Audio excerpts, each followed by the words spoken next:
José Calzada Rovirosa, secretario de Agricultura, Ganadería, Desarrollo Rural, Pesca y Alimentación, Zagarpa. No sé si a estas alturas tú ya te aprendiste todo lo... Larguísimo el nombre, larguísimo. más lo que se acumule, mi estimado Ricardo.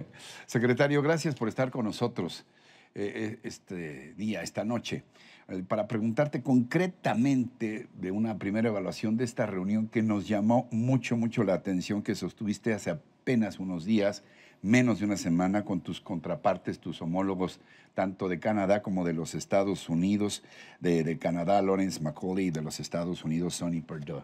¿De qué se trató? Y me llamó la atención porque se supone que mientras no se revise el Tratado de Libre Comercio, pues debiéramos estar todos paralizados. Y sin embargo, ustedes ya se reunieron, tomaron una serie de acuerdos y determinaciones. ¿Cómo fue? A ver, fue un encuentro muy cordial, muy político.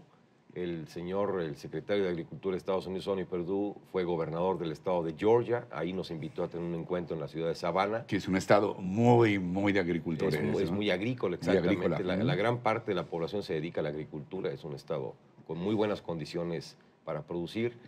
Y el encuentro fue precisamente con él y con nuestro homólogo también de Canadá para sentar las bases de confianza. Yo creo que empezamos bien. Es decir, en vez de empezar discutiendo los temas en los cuales tenemos diferencias, empezamos viendo los temas en los cuales tenemos coincidencias, que son los más.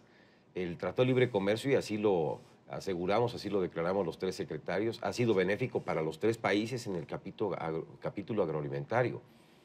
Nos manifestamos a favor de un comercio abierto, de un tratado comercial que ha beneficiado a los tres países. Y también un ingrediente muy importante, Ricardo, es que los tres secretarios coincidimos en que el TLC o la región del NAFTA tiene que aportarle más, no solamente a los países, sino también al mundo en términos de contribución del Producto Interno Bruto que está elaborando. A ver, has mencionado algo clave, que el tratado sea benéfico para los tres países que participan en él. Entiendo que en lo que hace a la producción agroalimentaria estamos hablando de un mercado de 85,000 millones de dólares. Tengo bien el dato en esta región del mundo. Es lo que intercambiamos entre los tres. Entre los tres países. ¿Y cómo se beneficia México? ¿Cómo está ahí más o menos la proporción?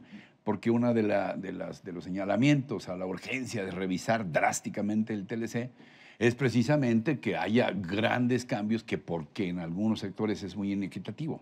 A ver, de los tres países, quien tiene la balanza más a su favor es México. O sea, México tiene una balanza superavitaria, una balanza positiva en cuanto a las exportaciones con Estados Unidos por 6,000 millones de dólares. Le vendemos 24,000 millones de dólares, nos venden 18,000 millones de dólares. Y a Canadá le estamos vendiendo cerca de 2,000 millones de dólares, también con una balanza superavitaria por ahí de los 300, 400 millones de dólares. Es decir, con los dos países tenemos estrellita, es decir, les vendemos más de lo que estamos importando. Y eso que es una buena noticia para nosotros puede ser una mala noticia para el TLC, que digan, ay, es que México está obteniendo beneficios mayores a los nuestros. Por ejemplo, durante 20 años Estados Unidos nos vendió más de lo que le vendíamos nosotros. Fue hasta el año 2015, si no mal recuerdo, que México tuvo un superávit comercial en el capítulo agroalimentario con los Estados Unidos. ¿Qué importancia han tenido productos como el aguacate, por ejemplo? Muchísima. Es decir, en el curso de todo este Tratado de Libre Comercio, el hecho de que estemos produciendo mayor valor, independientemente del volumen, mayor valor para el productor, para las familias, productos que se están consumiendo hoy en el mundo que tienen una buena paga en los mercados, como es el caso, lo hemos platicado tú y yo, como es el caso del aguacate, la cerveza, el tequila, las berries, los vegetales, las hortalizas. México exporta a Estados Unidos cerca de 6,500 millones de dólares de puras hortalizas.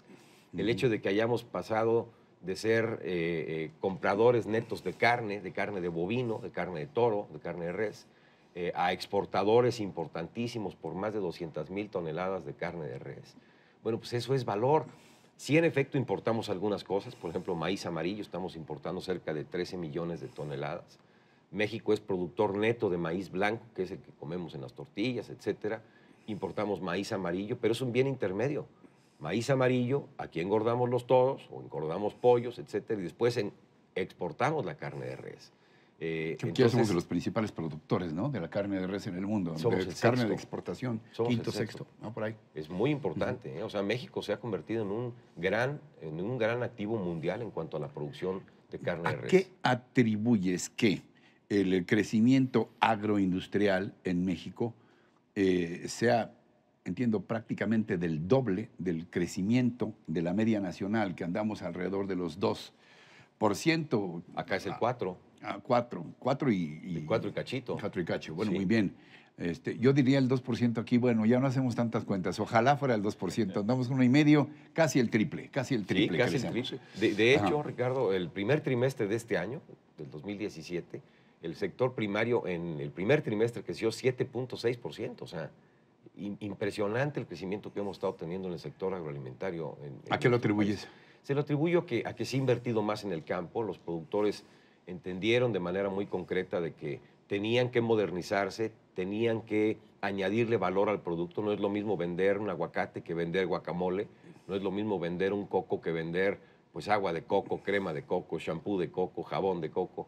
Es decir, estamos ahorita, una de las grandes etapas de la Zagarpa es ayudando a los productores a añadirle valor al producto.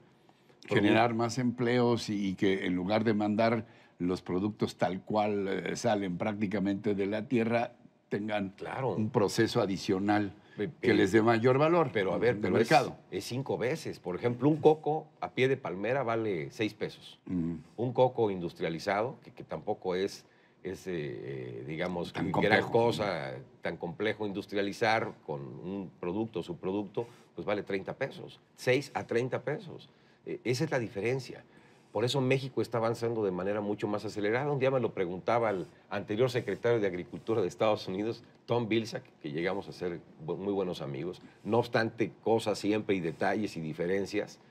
Me decía, ¿en qué momento? O sea, ¿en qué momento nos dieron la vuelta? ¿En qué momento pasaron de ser deficitarios a superavitarios? Y yo le respondí esto. En el momento que México entendió que se tenía que invertir en procesos productivos de mayor valor y también plantar, cultivar o cosechar productos que le den mayor rendimiento a los productores. Por ejemplo, hoy el mercado de berries, Ricardo, es increíble. Fresas, frambuesas, zarzamora. Ya somos el 5º productor del mundo. Ahora, tú te has enfocado no solamente al mercado de Estados Unidos o al de la región, pues, incluyendo Canadá. Has ido a Medio Oriente, ¿no? Sí. Has ido a Europa. ¿Cómo nos va en esta diversificación? Estamos muy claros de que la cercanía geográfica es determinante, por eso es tan importante el TLC, obviamente. Pero estamos claros también que no podemos ahora sí que poner todos los huevos exportables en la misma canasta. ¿Cómo nos va con la diversificación y qué importancia estratégica le atribuyes? Por ejemplo, cuando empezamos el TLC, para darte el contexto, a Estados Unidos le exportábamos por ahí del 86% de lo que exportábamos en agroalimentos. Hoy es del 70 y tanto, 76, 77%. Hemos bajado casi 10 puntos, pero sigue siendo muy alto. Claro. Cuando vamos a países, por ejemplo, el año pasado fuimos a países de la península arábiga. Fuiste a Kuwait. Fuimos a Kuwait, Qatar, etcétera. Que tienen dinerito, ¿verdad?, para comprar, ¿no? Ingreso per cápita es, en algunos países de esos, $80,000 por año. Es impresionante. Y no nos conocen, no nos conocen. El viaje del presidente Enrique Peña Nieto el año pasado, a principios del año pasado, abrió este escenario y este interés de aquellos países por México.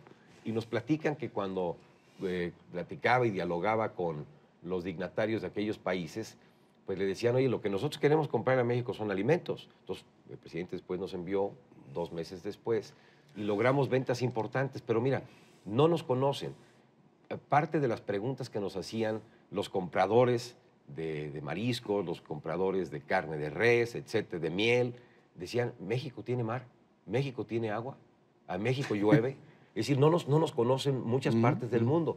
Bueno, pues nuestra labor como Zagarpa es ir y que nos conozcan y que vean que tenemos productos de altísima calidad, que somos de los principales productores de alimentos del mundo, que tenemos de los sistemas de inocuidad y de sanidad animal y vegetal más avanzados del mundo. Somos el 5º país con mejores sistemas de sanidad y de inocuidad. Ahora entiendo que como parte del acuerdo hicieron algo importante en relación a plagas y todo esto, exacto, ¿no? en la región. Intercambio de información, Ricardo, porque lo que pasa allá nos afecta a nosotros. Por ejemplo, influencia aviar, gripe aviar.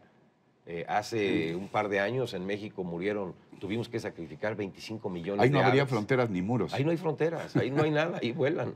25 millones de aves, de gallinas ponedoras, y en Estados Unidos tuvieron que sacrificar 50 millones de gallinas. Es decir, no es que descuides, es que pues, es una cuestión que viene de los cielos, y tenemos que intercambiar opiniones e información para ser mucho más efectivos. Eso quedó muy claro en la reunión con Canadá y con los Estados Unidos. Apenas ayer, un periódico, que participaste en un triatlón. En Chetumal. Allá en Chetumal, en Quintana Roo. Sí. ¿Por qué? Que nadaste 1,5 kilómetros. Son 1,500 metros. Corriste no sé cuántos kilómetros. 40 en bici y 10 corriendo. ¿Y eso? Y nos fue muy bien. ¿Y eso? Sandra, mi esposa y yo siempre le hemos dado muy duro al deporte. Hemos corrido 6 maratones y ahora nos metimos al triatlón. Pero Sandra, mi esposa, ganó el primer lugar el día de ayer. Pero tú estuviste más o menos bien también, ¿no? Sí, bien. Sí, hice 3 horas 11. No, la pregunta mía es si te estás poniendo en forma para ahorita y si te estás poniendo en forma también para el 2018. Siempre estoy en forma. Siempre trato de estar en forma. ¿Particularmente estás en forma de cara al 2018? Siempre seré Tu partido está en un proceso, Siempre seré un facilitador. Tu partido está en un proceso de selección de candidato a la presidencia. Sí. ¿Te gustaría? Yo creo que hacerlo? Va a salir unido y va a salir bien. ¿Te gustaría hacerlo? A ver, la verdad de las cosas es que yo estoy bien en la posición que me dio el presidente de la República. Lo digo con franqueza y lo he comentado con varios compañeros tuyos que me lo han preguntado. Este es un momento para acompañar al presidente hasta el final de su administración. Vengo de ser gobernador y la verdad es que para mí ese ha sido un gran honor. Pero si en una de esas te llamaran. Yo quisiera ser secretario hasta el final de la administración y acompañar al señor presidente y ser un facilitador en todo lo que me corresponderá. Bueno, nos quedamos con eso. Serás un facilitador en todo, en cualquier posibilidad. En cualquier cosa. José Calzada Rovirosa, secretario de Zagarpa, gracias por estar con nosotros esta noche. Te lo aprecio mucho. Al contrario, mi estimado Ricardo, como siempre. Gracias también a ustedes por su atención, por su compañía y sobre todo lo que más aprecio, su confianza en este espacio, que creo que para los políticos también es un factor muy importante, ¿no? Importantísimo. Muy buena noche a todos. Gracias, secretario. Y hasta la próxima semana, hasta entonces, hasta siempre.